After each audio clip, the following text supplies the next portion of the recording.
ಪತ್ರಿಕಾಗೋಷ್ಠಿ ಉದ್ದೇಶ ಏನಂದ್ರ ಇವತ್ತ ನಮ್ಮ ನಗರದಲ್ಲಿ ವಿಶೇಷವಾಗಿ ಈ ಬರುವ ತಿಂಗಳ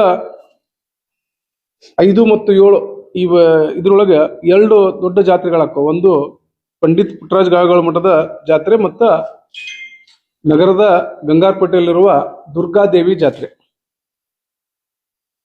ಈ 2 ಜಾತ್ರೆಯಲ್ಲಿ ಅಸಂಖ್ಯಾತ ಭಕ್ತರು ಸೇರ್ತಾರ. ಈ ಒಂದು 2 ಜಾತ್ರೆ ಒಳಗೆ ಸಾವಿರಾರು ಭಕ್ತರು ಈ ಒಂದು ಜಾತ್ರೆಗೆ ಸೇರ್ತಾರೆ. ಮತ್ತು ವಿಶೇಷವಾಗಿ ಏನು ಗಂಗಾರಪೇಟೆಯಲ್ಲಿ ದುರ್ಗಾದೇವಿ ಜಾತ್ರೆಗೆ ಇದು 3 ವರ್ಷಕ್ಕೊಮ್ಮೆ ಜಾತ್ರೆ ಇರೋದ್ರಿಂದ ಬಹಳ ವೈಭವಪೂರ್ಣ ಅತ್ಯಂತ ದೊಡ್ಡ ಮಟ್ಟದೊಳಗ ಒಂದು ಜಾತ್ರೆಯನ್ನ ನೆರವೇರಿಸ್ತಾರ. ಅಂತ ನಿಮ್ಗೆ ಗದಗಿನ ಪುಣ್ಯಾಶ್ರಮದ ನಿಮ್ಗೆ ಗೊತ್ತೈತೆ, ವೀರೇಶ್ವರ ಪುಣ್ಯಾಶ್ರಮದ ಜಾತ್ರೆ ಹೆಂಗೆ ನಡೀತೈತೆ ಅಂತ. ಈ 2 ಜಾತ್ರೆ ಒಳಗ ಏನು ವ್ರತವನ್ನ ಎಳಿತಾರ ಅಂದ್ರೆ ಈ ಜಾತ್ರೆ ಒಳಗೆ ತೇರು ಎಳಿತಾರಲ್ಲ, ಈ ತೇರ ಎಳೆಯೋದನ್ನ ನಾವು ನಮ್ಮ ಬಾಲಕರದಾಗ ಅಂದ್ರೆ ಬುದ್ಧಿ ಇಲ್ಲಾರ್ದಾಗೂ ನಮ್ಮ ತಂದೆ ತಾಯಿ ನಮ್ಮನ್ನ ಕರ್ಕೊಂಡು ಹೋಗಿ ನಿಂದ್ರಿಸ್ತಾರ. ಇವತ್ತು ನಾವು ಬೆಳೆದಿಸ್ ದೊಡ್ಡವರಾಗೂ ಕೂಡ ಈ ಎಲ್ಲಾ ಜಾತ್ರೆ ಒಳಗೆ ನಾವು ಭಾಗವಹಿಸ್ತಾ ಇದ್ದೀವಿ. ಆದ್ರ ಈ ಜಾತ್ರೆ ಒಳಗ ನಮಗೆಲ್ಲರಿಗೂ ಗೊತ್ತಿದ್ದಿದ್ದು ಮತ್ತು ಅದು ಪ್ರತೀತಿ ಇದ್ದಿದ್ದು, ದೇವಿ ಜಾತ್ರೆ ಒಳಗ ದುರ್ಗಾದೇವಿಯನ್ನ ನಾವು ತೇರ್ನೊಳಗೆ ಕುಂದಿರಿಸ್ಕೊಂಡು ಮೆರವಣಿಗೆ ಮಾಡ್ತೀವಿ. ಹಂಗ ಪಂಡಿತ್ ಪುಟ್ಟರಾಜ ಒಳಗೂ ಕೂಡ ಹಂಗ ಅಲ್ಲಿಯ ಮೂಲ ಗದಿಗೆ ಪುರುಷರು ಏನಿರ್ತಾರ ಅವ್ರದ್ದು ಇಟ್ಕೊಂಡು ಜಾತ್ರೆ ಮಾಡೋದು ಪ್ರತೀತಿ ಐತಿ. ಆದ್ರ ಇಡೀ ಜಗತ್ತಿನಲ್ಲೇ ನನಗೆ ಗೊತ್ತಿರೋಂಗ ಎಲ್ಲೆಲ್ಲಿ ತೇರು ಎಳಿತಾರ, ಅದು ಹಿಂದೂ ಇರ್ಬೋದು, ಕ್ರಿಶ್ಚಿಯನ್ ಇರ್ಬೋದು, ಮುಸ್ಲಿಂ ಯಾರ್ಯಾರು ತೇರು ಎಳಿತಾರ ಅಲ್ಲಿ ಎಲ್ಲಿಯೂ ಕೂಡ ಆಯಾ ದೇವರುಗಳನ್ನ ಮೂರ್ತಿಗಳನ್ನ ಇಟ್ಟು ತೇರು ಎಳಿತಾರ ಅಷ್ಟೇ ಗೊತ್ತಿತ್ತು ನಮ್ಗ. ಆದ್ರ ತೇರುಗಳ ಮೇಲೆ ಯಾರೊಬ್ರು ಹೆಸರು ಕೂಡ ಇಲ್ಲಿವರೆಗೂ ಹಾಕಿದ್ದಿಲ್ಲ. ಆದ್ರ ಇವತ್ತಿನ ಜಾತ್ರೆ ಒಳಗ ಏನು ಗವಾಯಿಗಳ ಮಠದ ಜಾತ್ರೆಗೆ ದೊಡ್ಡದೊಂದು ಹಿರಿಮೆ ಗರಿಮೆ ಐತಿ. ಎಷ್ಟು ದೊಡ್ಡ ಹಿರಿಮೆ ಗರಿಮೆ ಐತಿ ಅಂದ್ರ ಬಸ್ರಿ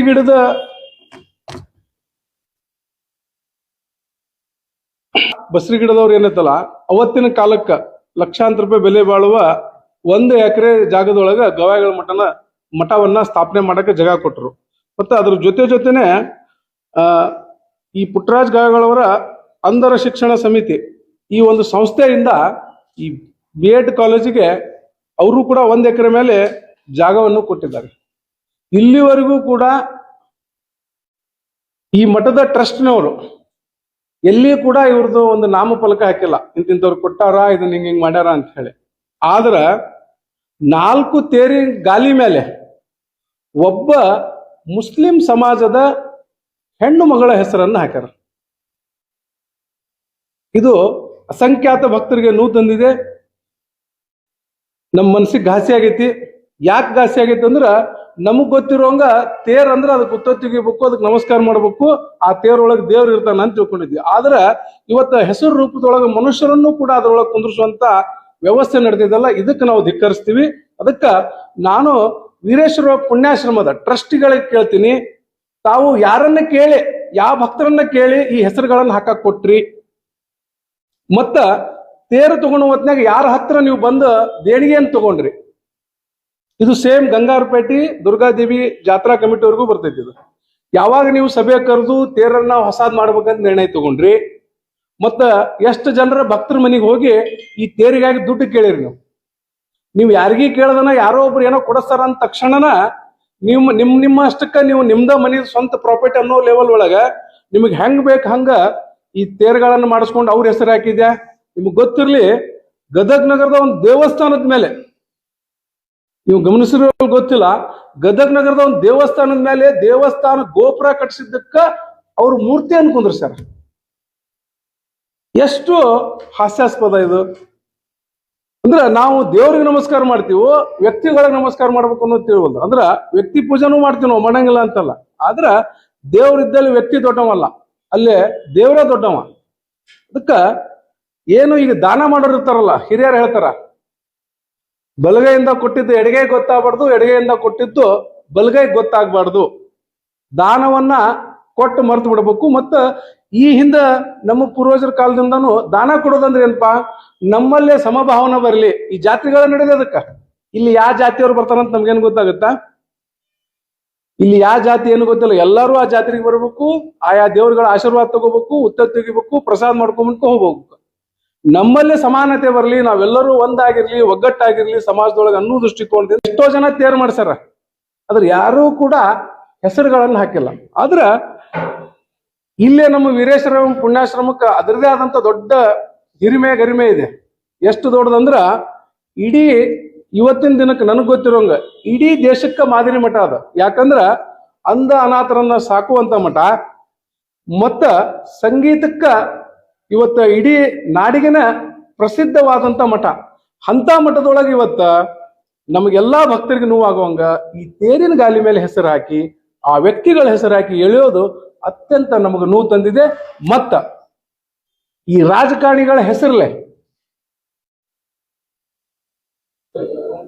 ಪಂಡಿತ್ ಪುಟ್ಟರಾಜ್ ಗವಾಯಿಗಳವ್ರದ ಪುಣ್ಯ ಆರಾಧನೆ ಅದೆಲ್ಲ ಮಾಡಿ ಮದುವೆ ಮಾಡ್ತಾರ.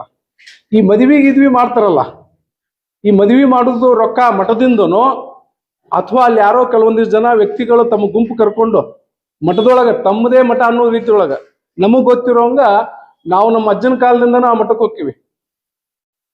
ಆ ಮಠದೊಳಗ ಯಾರು ಕೂಡ ದೊಡ್ಡವರು ಅಂತ ಅನ್ಕೊಂಡಿದ್ದಿಲ್ಲ. ಅವಲ್ಲಿ ಮಠನ ದೊಡ್ಡದು, ಮಠದ ಅಜ್ಜಾರ ದೊಡ್ಡವರು ಅಂತ ಅನ್ಕೊಂಡಿದ್ವಿ. ಆದ್ರ ಇವತ್ತು ಯಾವುದೋ ಒಂದು ಗುಂಪು ಒಂದು ಮೂಲಿ ಒಳಗ ಕುತ್ಕೊಂಡು ಇಡೀ ಮಠವನ್ನೇ ಆಪರೇಟ್ ಮಾಡಂತೈತಿ. ಇವತ್ತು ಮಠದೊಳಗೆ ಯಾವುದೂ ಸರಿ ಇಲ್ಲ. ಯಾಕೆ ಯಾವುದು ಸರಿ ಇಲ್ಲ ಅಂತ ಹೇಳ್ತೇನೆ ನಿಮಗೆ. ನೋಡ್ರಿ, ಜಾತ್ರೆ ಅನ್ನೋದು, ಆ ಜಾತ್ರೆ ನಡಿಬೇಕಂದ್ರೆ ಕೇವಲ ಯಾರೊಬ್ಬರು ತೇರು ಕೊಡಿಸಿದ್ರ ಅಥವಾ ಗಾಲಿ ಕಡಿಸಿದ್ರೆ ನಡೆಯಂಗಿಲ್ಲ. ಆ ಮಠಕ್ಕ ಬರುವಂತ ಭಕ್ತರು ಒಂದೇದ್ದಿರ್ಬೇಕು. ಎರಡನೇದ್ದು ಮಠಕ್ಕೆ ಭಕ್ತಂದೊಳಗೆ ಅಲ್ಲಿ ಏನ್ ದೇವಸ್ಥಾನಕ್ಕೆ ಬೇಕಲ್ಲ ಸಲಕರಣೆಗಳು, ಅದು ಒಂದು ಕಸಬರ್ಗಿಲಿಂದ ಹಿಡ್ಕೊಂಡು ಕೊನೆದ್ದು ನಮಗೆ ಊಟದ್ದು, ಅಲ್ಲಿ ವ್ಯವಸ್ಥೆಗೆ ಏನ್ ಬೇಕಲ್ಲ ಎಲ್ಲದಕ್ಕೂ ಕೂಡ ಭಕ್ತರು ದುಡ್ಡು ಕೊಟ್ಟರೆ ಮಾತ್ರ ಸಾಧ್ಯ ಐತಿ. ಆದ್ರೆ ಅವ್ರದ್ದೆಲ್ಲಾ ಹೆಸರು ಬಿಟ್ಟು ಇವ್ರದ್ದು ಒಂದೇ ಹೆಸರು ಹಾಕೋದು ಎಷ್ಟು ಮಟ್ಟಿಗೆ ಸರಿ? ಈಗ ಉದಾಹರಣೆಗೆ ಬಸರಿ ಗಿಡದವ್ರ ಹೆಸರು ಹೇಳಿದೆ. ಇದು ಒಂದು ಉದಾಹರಣೆಗೆ ಹೇಳಿದ ನಾನು ನಿಮ್ಗೆ. ನಿಮಗ್ ಗೊತ್ತಿರ್ಲಿ, ಒಂದು 10 ಕೋಟಿಗೂ ಅಧಿಕ ರೊಕ್ಕವನ್ನ ಬ್ಯಾಂಕ್ನೊಳಗಿಟ್ಟು ಅಲ್ಲಿ ನಿತ್ಯ ದಾಸವಾಗಲಿ ಅಂತ ಹೇಳ್ಯಾರ. ಆ 10 ಕೋಟಿ ಕೊಟ್ಟ ಜನರ ಹೆಸರು ಎಲ್ಲಿ ಬರ್ತಾರೆ ಇವರು? ಅದಕ್ಕ ಟ್ರಸ್ಟಿಯವರು ಎಲ್ಲೋ ತಮ್ಮನ್ನು ತಾವು ಕಳ್ಕೊಂಡಾರೋ ಏನೋ, ಅಥವಾ ಈ ಮಠದಿಂದ ತಮಗೇನು ಕೀರ್ತಿ ಬರುವಲ್ದು ಅಂತ ಹೇಳಿ ಆ ಮಠದ ವ್ಯವಸ್ಥೆಯನ್ನ ಸುಧಾರಣೆ ಮಾಡಕ್ ಆಗ್ಲಾರ್ದನ ಹಿಂದ್ ಸರ್ಕೊಂಡ್ರ ಅಂತ ಹೇಳಿ ನಮಗ್ ಅನ್ಸಂತೈತಿ. ಒಂದೊಮ್ಮೆಳೆ ಹಂಗ ಅನ್ಸಿದ್ದ ಟ್ರಸ್ಟಿಯವರಿಗೆ. ದಯಮಾಡಿ ನೀವು ಒಂದು ಸಾರ್ವಜನಿಕ ಸಭೆ ಕರೆದ ಇದನ್ನ ಸಮಸ್ತ ಹಿಂದೂ ಧರ್ಮದವರ ನಡೆಸ್ಬೇಕಿದ. ಯಾಕ ಅಂತ ಕೇಳ್ರಿ. ಅಲ್ಲೇ ಬಹಳ ಜನ ಈಗ ಮಾತಾಡ್ತಿರ್ತಾರ, ಈ ಗವಾಯಿಗಳ ಮಠ ಹೋಗಿ ಈಗ ಇನ್ನೊಂದ್ ಸ್ವಲ್ಪ ಜನಕ್ಕೆ ಮಸೂತಿನ ಆಗತ್ತಿದ ಅಂತ ಹೇಳಿ. ನಾನು ಹೇಳ್ತೀನಿ, ಹೇಳಾಕ ನಮ್ಗೆ ಜಗ್ಗ ಐತಿ. ಏನಂತೇಳಿ, ನಾವು ಕೋಮ್ ಸೌಹಾರ್ದತೆ ಭಾವದಿಂದ ಇರಬೇಕು, ಕೋಮ್ ಸೌಹಾರ್ದತೆ ನಿಯುಕ್ತಿ ಮಾಡಿದ್ರು. ಯಾರನ್ನ ಕೇಳಿ ನಿಯುಕ್ತಿ ಮಾಡಿದ್ರು ಇವರು? ಆ ಶಿಕ್ಷಣ ಸಂಸ್ಥೆಗೆ ಕೇವಲ ಅಜ್ಜಾರಷ್ಟ ಸಂಬಂಧಪಟ್ಟಿದ್ದಾದ್ರೆ ಮತ್ತೆ ನಾವೆಲ್ಲರೂ ಮಠಕ್ಕೆ ಬರೋದು ಬಿಡ್ತೀವಿ. ಇನ್ಮೇಲೆ ಪೂರ್ತಿಯಾಗಿ ಕಲ್ಲಯ್ಯ ಅಜ್ಜನವರು ಆ ಮಠ ನೋಡ್ಕೊಂಡು ಹೋಗ್ಲಿ. ಅದಕ್ಕ ನಾನು ವಿನಂತಿ ಮಾಡ್ಕೊಳೋದಿಷ್ಟೇ, ಟ್ರಸ್ಟಿಗಳು ತಾವು ಫೇಲ್ಯೂರ್ ಆಗಿರಿ, ತಮ್ಮಿಂದನೇ ಮಠ ಹಾಳಾಗಕ್ ಕುಂತೈತಿ. ಅಲ್ಲಿ ಬೇರೆದವ್ರು ಬಂದು ಮಾಡಕ್ ಕುಂತಾರ ಅನ್ನೋದು ನಮ್ದು ಅಪರಾಧ ಆಗುತ್ತಾ. ಯಾರು ಟ್ರಸ್ಟಿಗಳದಿರಿ ಅವ್ರೆಲ್ಲರೂ ಕೂಡ ಈ ವರ್ಷ ಜಾತ್ರೆಗೆ ಆ ತೇರಿನ ಗಾಲಿ ಎಳಿಬಾರ್ದು. ಅಕಸ್ಮಾತ್ ಹೇಳಿದ್ರ ನಮ್ದು ಅಸಂಖ್ಯಾತ ಭಕ್ತರು ಏನದಾರಲ್ಲ ಇಷ್ಟರದು ವಿರೋಧ ಐತಿ. ಮತ್ತ ನಮ್ಮ ಮನಸ್ಸಿಗೆ ಘಾಸಿ ಆದ್ರ, ನಮಗೇನಾದ್ರೂ ಅದರಿಂದ ತೊಂದರೆ ಆದ್ರೆ ಅದಕ್ಕೆ ನೇರ ಹೊಣೆ ಯಾರು ಅಂದ್ರ ಟ್ರಸ್ಟಿಗಳೇನೆ.